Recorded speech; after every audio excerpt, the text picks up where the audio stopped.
All right, let's talk about a huge mindset shift that can totally change your golf game.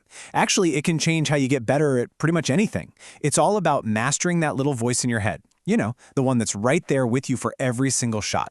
Let's dive in. So let me ask you something, straight up. When you look at your scorecard, whether it's a great round or a terrible one, who's really, truly responsible for that number?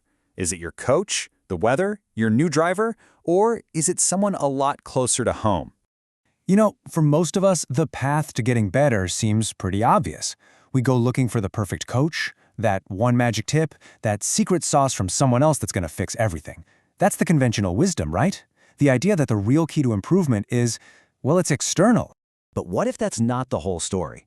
What if the single most important, most influential voice in your game isn't coming from a pro on the range, but from a voice you've probably been tuning out this whole time?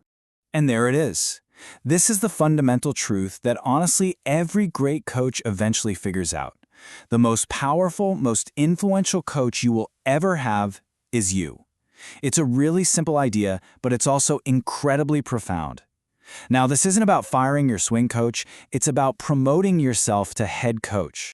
Okay, so this doesn't mean your instructor is useless. No way, far from it. It just means we need to kind of redefine their role in our journey. So let's break down what this new relationship really looks like. An external coach, a good one, gives you essential instruction and supervision. They see things in your swing you just can't. They give you drills, technical fixes, all crucial stuff. But we have to see them for what they are. They're a vital support system. They're not the star of the show.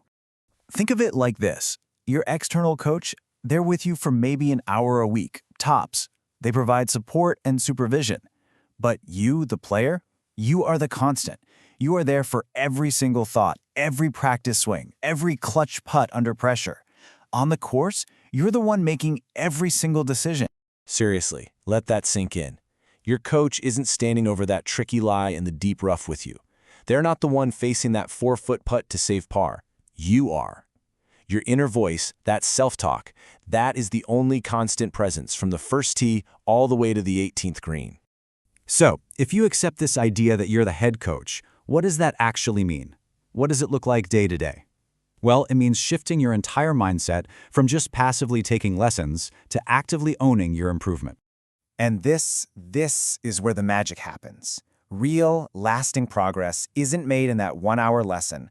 It's forged in how you think about your game, how you decide to practice, and the quality of the calls you make when you are completely alone. It's all about the work you do when nobody else is watching. A really powerful way to think about all this is to imagine your inner caddy. That's the part of you that's choosing the club, reading the break on the green, managing your nerves, and yeah, giving you a little pep talk after a terrible shot. Learning to trust and train that inner caddy, that's the real heart of self-coaching. You know, when you boil it all down, this is the whole game right here. The single biggest leap forward you can make as a player is to stop waiting for somebody else to hand you the answers and start owning the process of finding them for yourself. It's the difference between being a passive student and becoming the active, engaged CEO of your own golf game. All right, so let's wrap this up. What are the big things to take away from all this? First, you are, without a doubt, the most important coach you'll ever have. Second, external coaches are awesome and crucial, but they are your support staff. Third, real progress, the kind that sticks, is decided by what you do when no one's around. And finally, always remember, your mindset is the only thing that's there with you on every single shot. So I'll leave you with this final thought. Imagine you're teeing it up tomorrow. You're standing on the first tee. What's the very first thing your inner caddy, your true head coach, is going to say to you? How you answer that, well, that might just be the start of the best golf of your life.